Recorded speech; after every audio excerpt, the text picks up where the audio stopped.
You're listening to Make It Stick, an optimal living interview with Peter Brown and Brian Johnson.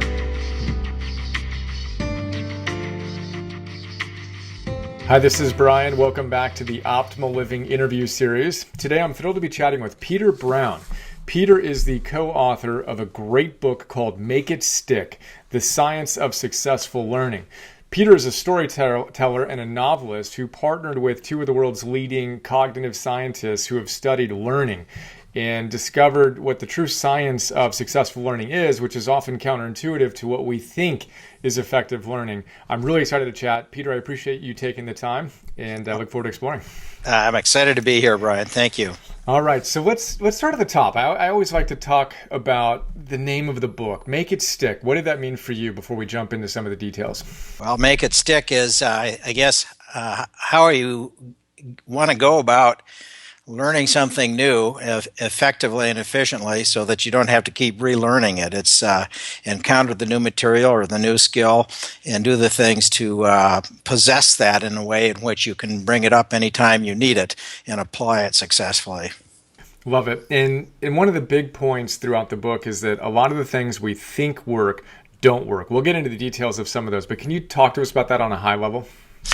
Well, sure. I think when we encounter something new, we're using our five senses. We're listening to things as people are listening to this podcast. We're reading material. We're watching lectures. And we think of learning as coming through that bringing stuff in, filling the brain.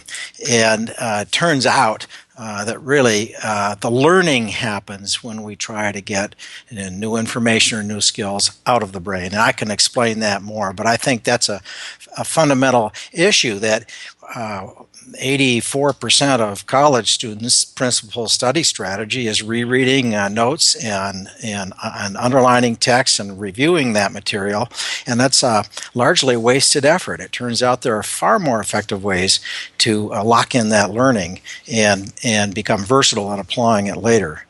That's fantastic. Well, let's jump right in there. So let's talk about the difference between fluency, what feels good, right, and true mastery. Well, right. One of the things that our intuition leads us astray a little bit when we're learning things. When you reread something, you become well versed in the text, fluent with the language and the flow of the argument, and it's easy to mistake that fluency for mastery of the content. And so often students or any of us at any age will make that mistake and assume that we possess the information that we want, and it is an illusion of mastery. It isn't true mastery. When pressed later to explain what the big ideas are, put them in our own words, describe how we could apply them, we come up very short. So that notion of fluency, which gives us the illusion of mastery, you see it also in sports. Let's say you're practicing your 20-foot putt over and over and over again. You see improvement. You think you're getting better, but in fact, the improvements in a massed practice form like that leans on short-term memory and melts away. You haven't really engaged in the kind of practice that leads to long-term mastery. That's great. Well, I want to get to that in a moment with interleaving practice vis-a-vis the mass practice. But first I want to talk about the first idea you shared, to learn, retrieve, and the power of the testing effect. And you tell a story of cranberries. Can you walk us through that? Well, as a writer, I was trying to write a book using anecdotes and metaphors that would bring life to the science. And I just was thinking of a child stringing cranberries on a string and going to hang them on the tree, and the cranberries are falling off the other end of the string because the child hasn't known to tie a knot. And this is the way it is with learning. When you encounter something new, it's retrieving that knowledge from memory, explaining it to somebody else, practicing applying that knowledge that ties the knot, that locks that learning in and strengthens the connections in the mind. So the metaphor of the string of cranberries with no knot on the end is basically trying to visualize this notion of consuming information by reading it and listening to videos and so forth, and failing to recite it back in your own words to lock that knowledge in. That's cool. Can you go a little bit more into the testing effect as you guys describe it in the book? Right. It turns out, we've had an assumption, most of us, that learning is something that you do, you study, you read, and so forth, and that testing is something you do to, like a dipstick, to determine whether you know the material. And some of the early studies tested this question by having some participants read a passage maybe 8 times and compare their ability to perform on a test later to someone who'd read it only 4 times but had been quizzed on it at some point. And it turns out that the students who haven't read it very much but have been quizzed on it perform far better on an exam later than those who have read it many times. That the testing effect, in a sense, the testing effect in essence says that retrieving learning from memory is far more beneficial for retaining that learning than is the same amount of time spent in review or rereading of that material. It's called the testing effect, but often it's referred to as the retrieval practice effect, retrieving something from memory. Testing is kind of a touchy subject these days, so if you just think about it as practice at retrieving something from memory, the science shows in just countless studies that that's far more effective for learning than reading and review is. I love it, which is what 84%, as you said, of the college students out there are doing primarily. So then for kids, I can see it where, integrate the quizzing and actually shut the book and let's go through some main points, right? Even the quizzes at the end of a chapter, right, would be such a good guide. Mm-hmm. It seems pretty straightforward, although often ignored, but easier to implement once we're aware. What about for the kind of normal adults? What can we do to practice the retrieval? Oh, well, let's suppose you're somebody like me who sits down in the morning and reads a newspaper article and finds it rather compelling and goes out to see friends that evening and wants to discuss this article. And I'm easily able to say there was this great article, but I can't remember what it was about the article that really impressed me. Now I understand that after I read the article and I put it aside, I might turn to my wife or I might just turn to myself and say, well, what was it about that impressed you? What were the big ideas? And I just practiced that once or twice. And then maybe over lunch, I'll remind myself to go through that. And then when I go out to dinner, I can have that conversation and really express myself because I can remember what it was. Yeah, that's great. And you just touched on another idea too of I don't know what you juxtaposed it with, but what kind of cramming vis-a-vis spaced repetition. Can you talk to us about that? Right. Now, I had said earlier that for me, one of the biggest ideas from the research, if not the biggest idea, is this notion that learning happens when you work to get knowledge out of the brain as opposed to putting it in. I just want to very quickly explain why that is. We've come to understand better recently how new knowledge is encoded in the brain and consolidated into long-term memory. And in fact, it takes hours or even days for new learning to get transferred from the hippocampus part of the brain, where memories are formed, into the parts of the brain that store long-term learning. And in that process of consolidation, the new material is malleable, it's plastic, and the brain is trying to make sense of it, figure out how it relates to what we already know, fill in gaps, and over time, overnight, that consolidation happens. Well, when you are practicing something over and over again in a massed form, you are not giving your mind time to consolidate the gains in long-term memory. So you will perhaps see improvements in your performance from that kind of practice, but you haven't really captured them. They melt away rather quickly. So that's the notion of practicing, of spacing out your practice so that you retrieve something today, you then leave it alone for a while, and when it's kind of rusty and it's hard to retrieve from memory, that's the time to retrieve it from memory, because that effort of retrieving it makes it malleable again, and it makes the main ideas even more salient. It strengthens the connections between those ideas and the other things you already know. So that kind of spaced or more difficult recalling of something is a very powerful learning strategy. Also, practicing two or more things in an interleaved or mixed fashion. So you're switching between, for example, practicing finding the volume of a sphere in your math class. You practice that, then you switch at random to two or three other kinds of solid geometric shapes, a wedge or a cone or whatever. Each time you come back to the sphere, you have to recall what is the correct formula and how do I apply it. And that kind of mixed practice makes for much stronger learning. But in the process of doing that practice, you stumble some and you don't really feel that you're getting it. And that, again, is an illusion. You don't really perceive the benefits that come from that kind of extra effort.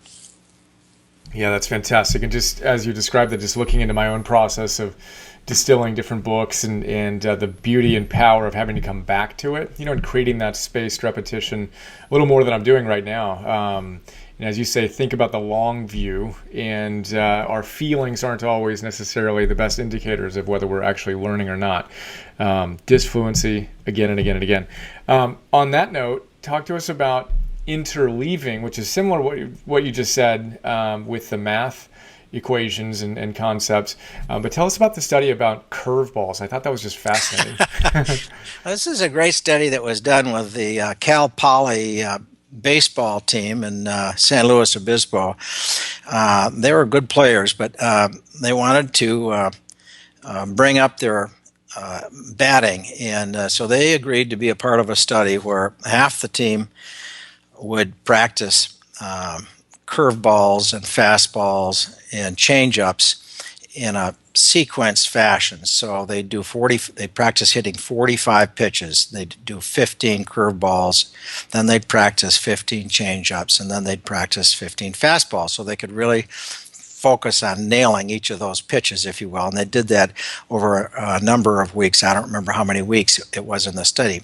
The other half of the team also swung at 45 pitches, and they were the same, three different types of pitches, but they never knew which pitch was going to be next, whether it was going to be the changeup, the curveball, or the fastball. During practice, they didn't do nearly as well as those players who knew that the next pitch was a changeup or whatever it was. But later, when they're tested and on the field, those whose practice had been interleaved, if you will, or done it in a random sequence, perform much better. They got better at identifying what kind of a pitch was coming their way in the microsecond that you have, and then making the swing to connect with that pitch. So it doesn't matter if you're talking about a motor skill or you're talking about semantic knowledge, like identifying bird species or identifying the works of different impressionist artists. You learn them better when the exemplars are mixed up. You get better at identifying the unifying characteristics of a particular bird species or a particular painter's works, and the differentiating characteristics. But you don't feel like you're learning it better when it's mixed up, because you work at it harder and it feels messy, which it is. But in fact, as we have seen through study after study, the learning is much stronger. So it's counterintuitive, but yet again, it's this idea that mental effort builds mental ability. And that's a very important idea, that notion of it takes mental effort to build these connections in the brain and build the mental models that become second nature to us over time through use. I love it. Can you give us another example of kind of non-academic example of or athletic for that matter of applying it? Well, this notion of mixing things up. Yeah. I think of kids I see on stunt bikes, going down a strange landscape and practicing all the stunts that they know on a stunt bike, and because the landscapes that they pick are mixed, and the challenges come at them in a disorderly form, the skill level and their ability to switch between techniques rapidly becomes very impressive, I have to say, just watching that. But I'd have to think a little bit for some reason to come up with other examples, but they're all around us. It happens in the kitchen as you get used to the different kinds of kitchenware that you've got, and when do you want to use a glass pan, or when do you want to cook in cast iron, how the ingredients work and intermix. That happens over time through experience, and we accept the kind of the disorderly method there. We don't really think about it having to be orderly, but it is a nature of life. Life is disorderly, and the way we learn so much, most of what we know in life happens through this kind of episodic, disorganized encounter with challenges that we have to recall what we know about this thing and bring it up and apply it. And the more diverse that is, the stronger we become at, and the more confident we are, because the skill gets better connected to all different facets of what we know in bringing it up, identifying the problem, bringing up the solution, and then applying it. I'm sorry it's so abstract, but I mean, it's if we think about the things that we know and can do and how we learn them, we see that it's all around us in nature. It's the nature of being human. Yep. And then again, it comes back to the same theme, deliberately repeating it, but just that disfluency, making things harder, is actually the best way to improve our performance. Right. So one of the big ideas that I've said is getting it out of the brain instead of trying to putting it in is how you learn. The other, for me, the big idea is that there are some kinds of difficulties that make learning stronger. We want to make learning easy for ourselves, but in fact, spacing out retrieval practice so it's a little harder, more challenging, mixing up the problem types so that you don't know which kind is coming next, those are so-called desirable difficulties, because overcoming those difficulties makes the learning that much stronger. Another example is something the scientists call generation. Generation is, in their term, asking a student to solve a problem before she or he is taught the solution. Struggling with a problem, asking yourself, is it like this? Is it like that? Giving it a shot, getting it wrong, and then being shown the solution and practicing that solution makes the learning stick much stronger. It's a desirable difficulty to wrestle with it before you are taught how to do it and then to practice the correct way of doing it. I love that phrase, desirable difficulty. And I actually referenced Malcolm Gladwell's work on that and some of the research there too. Fascinating stuff. And then you've already talked about another one of my favorite big ideas, the elaboration concept. And it's funny because when you use the example of the newspaper article or whatever article that you found interesting and how to retrieve that and space it in preparation for your discussion, then the elaboration itself, as you described it to your friends or your wife before, is in itself a way to make it stick, right? Well, that's exactly right. You're doing it then.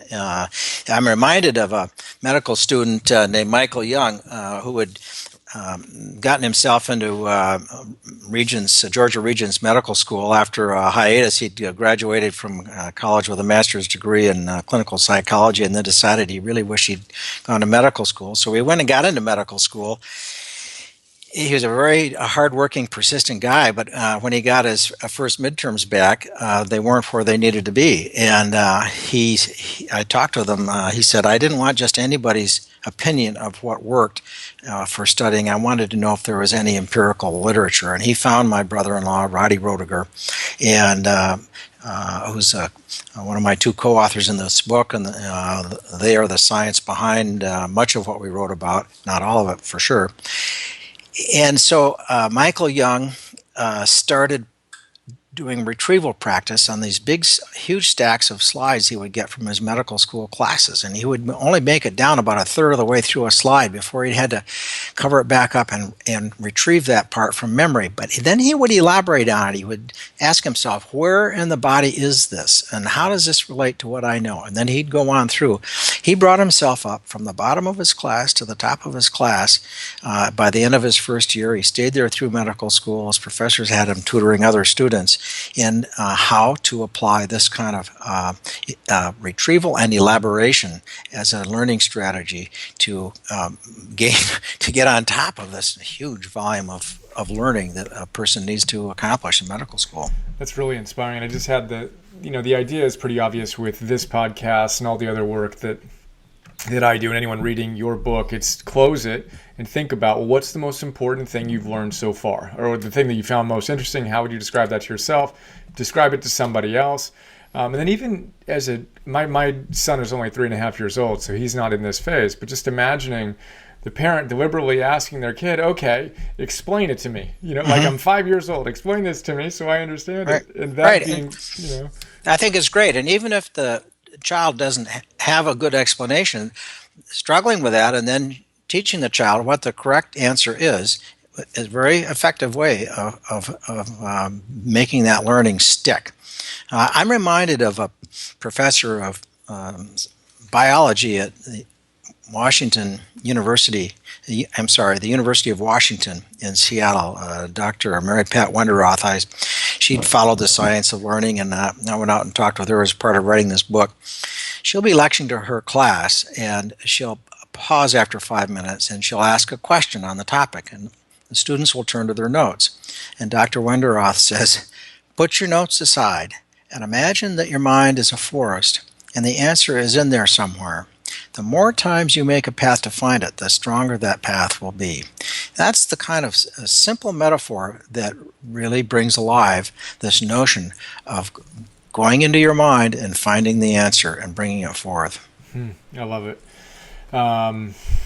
This is good. Well, the last idea I had, and I want to hear your thoughts on what we haven't discussed and some of your favorite stuff.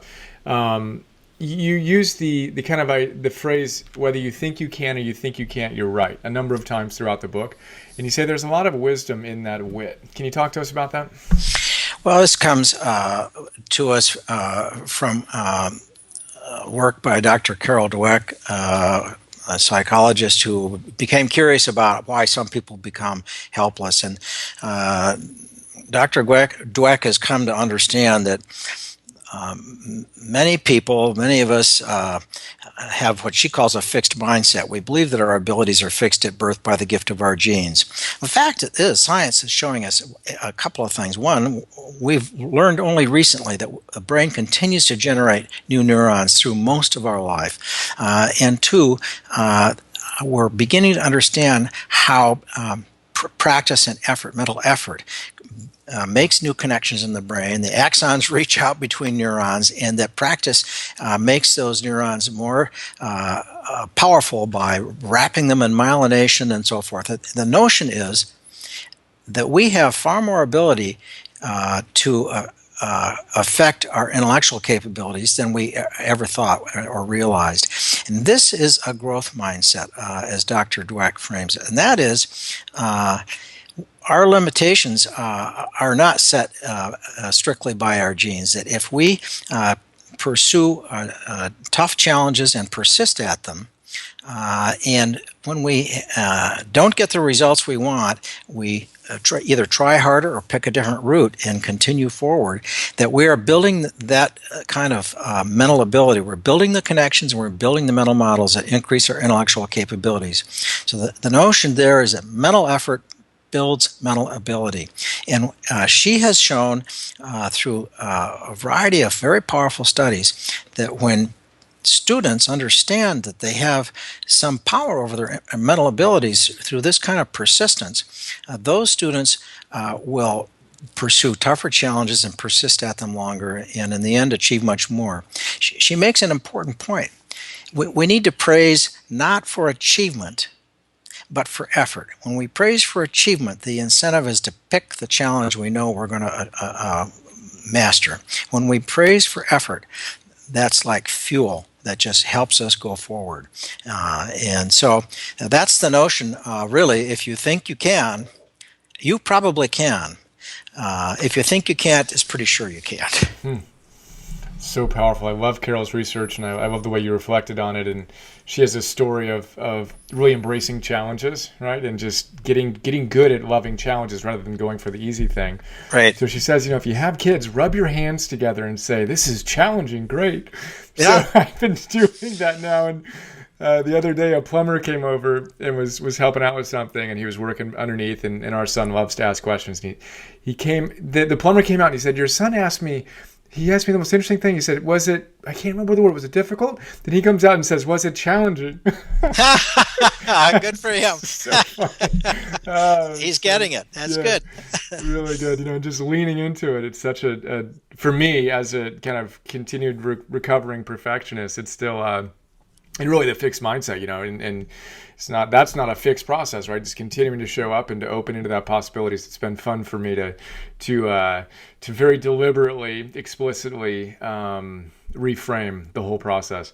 It keeps us young, Brian. It keeps us young. Yeah, this is great. Well, I love your energy. Is there anything that we didn't talk? We simultaneously covered a lot in a short period of time and barely scratched the surface of the book. I think that for me, the three big ideas, just by conclusion, are that learning happens when you work at getting it out, not trying to get it in. The second is that there are some kinds of difficulties that make it stronger and deeper and longer lasting. And the third is that mental effort builds mental abilities, that a growth mindset is a highly motivating way of looking at problems at any age. And that combination becomes very powerful.